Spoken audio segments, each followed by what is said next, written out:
తమ్మిడిహట్టి ఉత్తమమైన ప్రాంతమని కాంగ్రెస్ వాదిస్తుంటే మేడిగడ్డే మేలు అంటోంది BRS.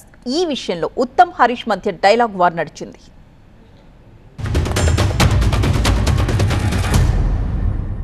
CWC has said Tummidihatti దగ్గర వాటర్ ఉంది, మేడిగడ్డ దగ్గర వాటర్ ఉంది.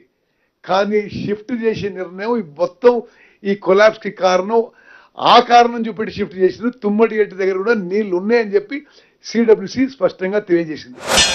అసలు చాప్రాల్ వైల్డ్ లైఫ్ ఉన్నటువంటి చోట ఎవడన్నా బ్యారేజ్ కడతాడా? సుప్రీంకోర్టు నుంచి అనుమతి రావాలంటే 10 ఏళ్ళు పట్టినా రాదది. అంటే నీళ్ళు ఇచ్చే ఉద్దేశం కాదు, నీళ్లు లేని చోట ఇరికిచ్చిండ్రు, అంతర్రాష్ట్ర ఒప్పందాల్లో కిరికిర్లో ఇరికిచ్చిండ్రు, చాప్రాల్ వైల్డ్ లైఫ్లో కిరికిచ్చిండ్రు. అంటే మీరు అసలు తమ్మిడిహట్టి దగ్గర పెట్టుడే పెద్ద తప్పు చేసింది కాంగ్రెస్. అసలు ఇవాళ ఏదన్నా చర్యలు తీసుకోవాలంటే కాంగ్రెస్ పార్టీ మీద చర్యలు తీసుకోవాలి.